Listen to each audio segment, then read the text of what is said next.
ازاي تحول الكمبيوتر بتاعك لمصدر دخل 7 طرق تقدر تبدا بيهم دلوقتي من البيت. تخيل ان الكمبيوتر اللي قدامك دلوقتي اللي ممكن انت بتستخدمه في الالعاب او اليوتيوب او الفيسبوك وساعات بتفتحه بس عشان تتفرج على حاجه، ممكن تحوله لاداه تساعدك تعمل منها دخل حقيقي. ومش لازم يكون عندك كمبيوتر ابو 100,000 جنيه، مش لازم تكون حتى مبرمج، مش لازم أن يكون عندك شركه، ومش لازم حتى تكون عندك خبره كبيره في البدايه، لان الكمبيوتر في حد ذاته مش هو مصدر الدخل. المهاره اللي انت بتستخدمها في الكمبيوتر هي اللي هتدخل لك وتعمل لك مصدر دخل. والنهارده اقول لك على 7 طرق مختلفه تقدر تستخدم بيهم الكمبيوتر بتاعك عشان تقدر تبدا بيهم وتعمل دخل من البيت. والاهم مش هقول لك بس اعمل فريلانس وخلاص، انا اقول لك تبيع ايه، لمين، تبدا منين، وازاي تحول الموضوع من مجرد تجربه لمصدر دخل مستمر. وفي اخر الفيديو اقول لك ازاي تختار الطريقه المناسبه ليك بدل ما تجرب ال7 طرق وتضيع وقتك فيهم كلهم. بس قبل ما ابدا الفيديو ما تنساش انك تعمل لايك وتشترك في القناه عشان يوصل لك كل جديد، وعشان نوصل لاول 10,000 مشترك على القناه دي. الطريقه الاولى في الموضوع ده الفريلانسنج، انك بتبيع مهاره عندك. خلينا نبدا بالطريقه الاشهر لكن هغير لك طريقه تفكيرك عنها. لما اقول لك فريلانسنج ممكن اول حاجه تيجي في دماغك لازم اكون مبرمج، وده مش صحيح. الفريلانس ببساطه هو انك عندك مهاره وشخص او شركه محتاجين المهاره دي هتقدمها ليهم مقابل فلوس. وممكن المهارة دي تكون مونتاج فيديوهات أو تصميم أو كتابة محتوى أو إدارة صفحات إعلانات ممولة أو ترجمة أو فويس أوفر أو حتى تصميم صور أو إدارة متجر إلكتروني أو سيو، حتى استخدام AI لتنفيذ الشغل بشكل أسرع. والميزة هنا إن الكمبيوتر ده هو مكتبك، مش محتاج محل، مش محتاج إيجار، مش محتاج حتى يكون عندك معدات، هي شوية معدات بسيطة جدا تقدر تبدأ بيها. ولكن هنا في غلطة ناس كتير بتعملها، بيدخلوا موقع زي فايفر أو أب ويكتبوا انا بعمل كل حاجه، تصميم، مونتاج، كتابه، ترجمه، تسويق، وده غالبا اللي بيخلي العميل مش فاهم هو متخصص في ايه اصلا. والافضل في الموضوع ده ان انت تختار مشكله واحده وتحاول تحلها. مثلا بدل ما انت بتقول انا فيديو اديتور، خلي عرضك يعمل شورت ريلز سريعه وجذابه لصناع المحتوى، او حتى تعمل فيديوهات اعلانيه قصيره للمتاجر. وانت هنا خلي بالك مش بتبيع منتج، انت هنا بتبيع نتيجه، وده فرق ضخم جدا. طبعا تيجي تسالني وتقول لي ازاي تبدا. تختار مهاره واحده تتعلم الاساسيات، تعمل 3 أو 5 نماذج شغل حتى لو لنفسك، وبعدين ابدأ اعرض الخدمة دي على منصات العمل الحر أو تواصل مباشرة مع العملاء المحتملين. وأهم حاجة ما تستناش إن أول يوم تعمل فيه $100. هدفك الأول مش الفلوس، هدفك الأول هو أول عميل، لأن أول عميل هو اللي بيديك حاجة أهم من الفلوس وهي البروف. وبعدها بتبدأ تبني بورتفوليو، مع الوقت ترفع أسعارك. لكن خلي بالك الطريقة دي محتاجة مهارة ووقت، ولو أنت لسه مبتدئ جدا الطريقة اللي جاية ممكن تكون أسهل ليك كبداية. الطريقة التانية في الفيديو ده صناعة المحتوى. أيوه، الكمبيوتر نفسه ممكن يبقى استوديو صناعة محتوى كامل، مش محتاج تبدأ حتى بكاميرا سينمائية. ممكن تعمل تيك توك أو يوتيوب شورتس، فيديوهات تعليمية، مراجعات، شروحات، حتى محتوى UGC أو حتى سكرين ريكوردينج. والفلوس هنا ممكن تيجي من أكتر من مصدر، إعلانات يوتيوب، رعايات أو أفيليت ماركتينج أو بيع خدمات أو حتى بيع منتجات أو بيع كورسات أو حتى تحويل الجمهور لبيزنس خاص بيك. وده مهم جدا، لأن أكبر غلطة ممكن تعملها إنك تتعامل مع صناعة المحتوى على إنها أنزل فيديو واستنى يجيب لي فلوس. والموضوع هنا مش بالشكل ده. المحتوى في البداية ممكن يكون آلة جذب عملاء وجمهور، فلو جاوبت على السؤال ده الافكار هتبدا تظهر معاك وهتبدا تشتغل بشكل تدريجي. خلينا اديك مثال. لو انت بتعمل محتوى عن ادوات AI، فيديو واحد ممكن يجيب لك مشاهدين.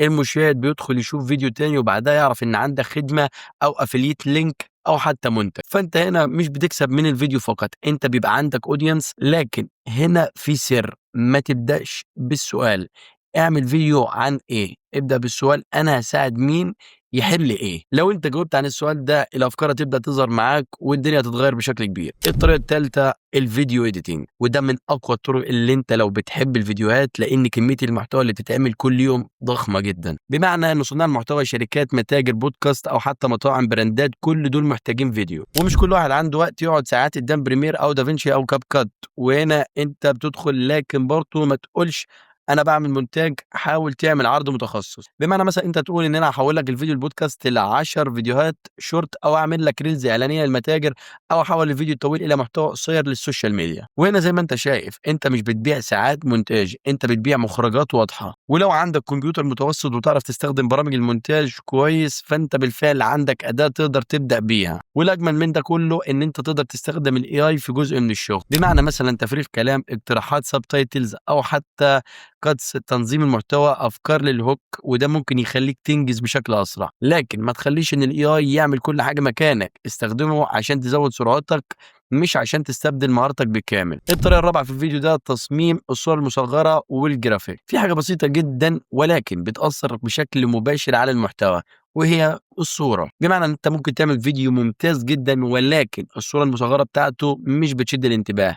عدد قليل ممكن يضغط على الصوره وممكن يدخل يتفرج على الفيديو، وهنا بتظهر فرصتك. صناع المحتوى محتاجين حد يعمل لهم صوره مصغره باستمرار، ومش لازم تكون مصمم محترف من اول يوم. وتقدر تبدا بادوات مجانيه زي كانفا، وبعدها تطور لادوات احترافيه وتفهم الموضوع بشكل اكبر. ولكن اهم حاجه لازم تعرفها ان الصوره المصغره مش مجرد صوره جميله، هي جزء من الفيديو. يعني لو عندك عنوان فيديو ازاي تعمل اول $100 ليك اونلاين، الصوره ممكن توصل الفكره.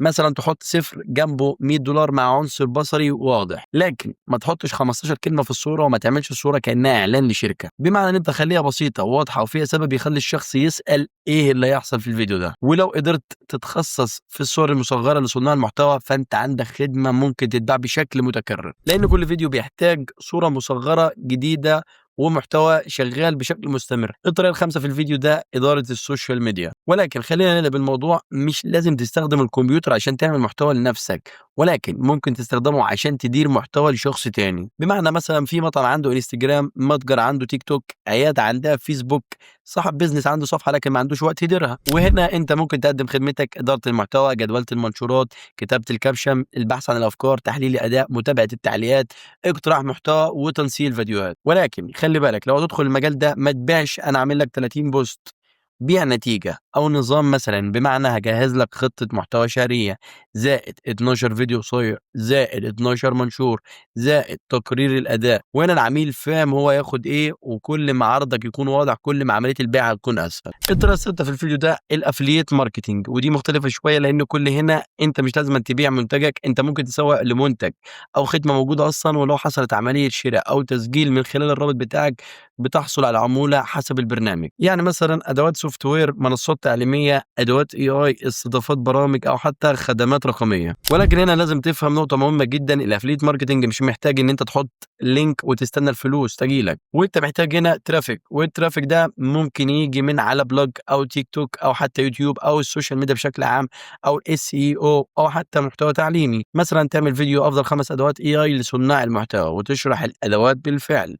ولو إحدى الأدوات عندها برنامج مثلا أفليت مناسب، ممكن تحط الرابط بتاعك للمشاهد اللي عايز يجربها. وهنا أنت بتعمل حاجة ذكية جدا: المحتوى بيجيب الجمهور، والأفليت بيحول جزء من الجمهور إلى دخل. ولكن لازم تكون شفاف، ولو في عمولة من رابط معين الأفضل توضح ده للجمهور، لأن الثقة في الموضوع ده أهم من أي عمولة. الطريقة السابعة في الفيديو ده بناء مشروع أونلاين باستخدام الكمبيوتر، ودي الطريقة اللي أنا شايفها إنها ممكن تكون الأقوى على المدى الطويل، لأنك بدل ما تستخدم الكمبيوتر عشان تشتغل عند حد تستخدمه عشان تبني أصل خاص بيه. بمعنى إن أنت ممكن تعمل متجر إلكتروني أو منتج رقمي أو حتى خدمة أو قناة يوتيوب أو موقع أو أداة أو حتى دورة تعليمية أو براند. ومش لازم تبدأ هنا بمشروع ضخم أبدا، ابدأ بمشكلة. مثلا أنت لاحظت إن أصحاب المتاجر عندهم مشكلة في صناعة الإعلانات، ممكن تبدأ تقدم لهم خدمة صناعة فيديوهات إعلانية. بعد فترة تجمع خبرتك وتعمل تمبلتس جاهزة، وبعدها تعمل منتجات، وبعدها ممكن تعمل كورسز وهكذا. يعني ممكن تبدأ بخدمة، جمهور، منتج، وكمان في الآخر براند. وده أقوى من إنك كل شهر تبدأ طريقة ربح جديدة، لأنك بتبني فوق اللي عملته قبل كده. ولكن تيجي تسأل نفسك: طب أنهي طريقة تختارها؟ وهذا هو أهم جزء، لأن بعد ما سمعت ال7 طرق ممكن تكون بتقول أبدأ فيهم كلهم، وأنا بقول لك هنا لا. ودي غالبا أسرع طريقة إنك ما تعملش حاجة. اختار بناء على 3 أسئلة تسألهم لنفسك. أول سؤال فيهم: إيه المهارة اللي عندك حاليا؟ يعني مثلا لو بتعرف تعمل مونتاج ابدأ مونتاج، لو بتحب التصميم اعمل صور مصغرة، لو بتعرف تسوق دير صفحات أو أفليت، لو بتحب الظهور والكلام اعمل محتوى. السؤال التاني في الموضوع ده: هل عايز فلوس أسرع ولا عايز تبني أصل طويل المدى؟ لو هدفك إن أنت تبيع خدمة اشتغل فريلانسنج، ممكن يكون مناسب ليك بشكل كبير. ولكن لو هدفك تبني جمهور وبراند، صناعة المحتوى أفضل على المدى الطويل. ولو عايز تجمع بينهم هما الاتنين، وده اللي أنا أنصح بيه غالبا، استخدم المحتوى عشان تجيب جمهور، واستخدم مهارتك عشان تقدم خدمة. بمعنى ان المعدل اللي ممكن تغير طريقة تفكيرك، بدل ما تفكر ازاي اكسب فلوس من الكمبيوتر ده، غير صيغة السؤال ايه المشكلة اللي اقدر احلها باستخدام الكمبيوتر ده واقدر افيد بيها غيري. لان الفلوس في النهاية مش بتيجي من الجهاز ده، الجهاز ده مجرد أداة، الفلوس بتيجي من القيمة اللي انت بتقدمها. بمعنى ان الكمبيوتر زائد مونتاج يساوي خدمة،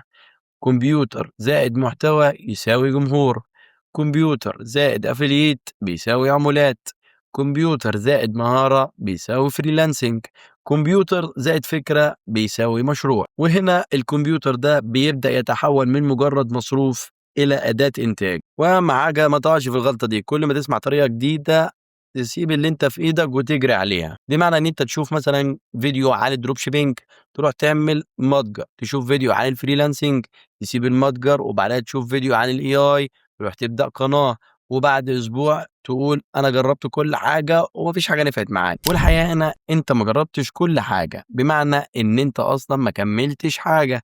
بمعنى ان انت اصلا لازم تختار طريقه واحده تديها وقتك، اتعلم، نفذ، فبس النتيجه عدل كرر وبعدها كرر، هتيجي بعدها نتيجه. ادي نفسك تحدي 30 يوم بالظبط، وعشان الكلام ده ما يفضلش مجرد كلام هديك تحدي بسيط لمده 30 يوم. اختار طريقه واحده فقط من اللي احنا قلنا عليهم، كل يوم ساعه اتعلم وساعتين طبق. ولو اخترت فريلانسنج اعمل لك بورتفوليو، ولو اخترت ان انت تعمل محتوى اعمل فيديوهات وانشرها، ولو اخترت thumbnail اللي هي الفيديوهات اللي هي الصور المصغرة اعمل نماذج، ولو اخترت affiliate ابني محتوى يجذب جمهور، ولو اخترت ان انت تعمل مشروع اعمل فكرة صغيرة. وبعد 30 يوم مش شرط تكون عملت آلاف الدولارات، ولكن المفروض ان انت تكون وصلت لحاجة اهم من ده كله، داتا عرفت ايه اللي نجح، ايه اللي فشل، ايه اللي الناس مهتمة بيه، وايه المهارة اللي انت محتاج تطورها. وده افضل بكتير من انك تفضل 6 شهور بتتفرج على فيديوهات عن ازاي تكسب فلوس من الانترنت، ازاي تعمل فلوس في اليوم الواحد والكلام ده كله. الخلاصة في الموضوع ده، الكمبيوتر ده اللي عندك ممكن يكون مجرد جهاز بتقضي عليه وقت، وممكن يكون برضه مكتبك او حتى الاستوديو بتاعك او متجرك او اداة شغلك او مصدر عملائك، واحيانا ممكن يكون اول خطوه في بناء مشروع كامل. ولكن القرار بس مش في الكمبيوتر، القرار في انت هتستخدمه في ايه. عندك 7 طرق انا قلت لك عليهم، اول حاجه فيهم الفريلانسنج، تاني حاجة فيهم صناعة المحتوى، تالت حاجة الفيديو إيديتنج، رابع حاجة الديزاين وتصميم الصور المصغرة والحاجات دي، خامس حاجة إدارة السوشيال ميديا، سادس حاجة الأفيليت ماركتينج، وسابع حاجة والأخيرة بناء مشروع أونلاين. وزي ما قلت لك ما تبدأش بالسبعة، اختار واحدة بس وابني عليها، لأن أكبر غلطة ممكن تعملها إنك تفضل تتعلم عن الربح من الإنترنت بدل ما تبدأ فعلا تبني مصدر دخل. وفي النهاية دلوقتي عايز أعرف منك حاجة، إيه الطريقة اللي أنت شايف نفسك تبدأ بيها النهاردة؟ اكتب لي رقمها في الكومنتات وأنا هرد عليك وأساعدك. لو لسه مش عارف تختار اكتب لي في الكومنتات مش عارف، وأنا أعمل فيديو أشرح لك فيه إزاي تختار أنسب طريقة ليك حسب مهارتك ووقتك والكمبيوتر اللي عندك. وما تنساش الفيديو ده مش هدفه يخليك تكسب فلوس من الكمبيوتر بكرة، ولكن هدفه الحقيقي يخليك تبص للكمبيوتر اللي عندك بطريقة مختلفة. يعني بدل ما تسأل نفسك الجهاز ده بيشغل بابجي على كام فريم، ابدأ اسأل نفسك حاجة واحدة بس، الجهاز ده يقدر ينتج لي قد ايه. واهم حاجة لو عايز تتعلم ازاي تحول الانترنت والاجهزة بتاعتك والاي اي اللي عندك لمصدر دخل، اشترك في القناة دي عشان يوصلك كل جديد. اهم حاجة اتمنى يكون الفيديو عجبك، متنساش تعمل لايك، اتمنى تشوف الفيديوهات اللي فاتت، استنى الفيديوهات الجاية، اشوفك الفيديو الجاي بافكار جديدة، سلام.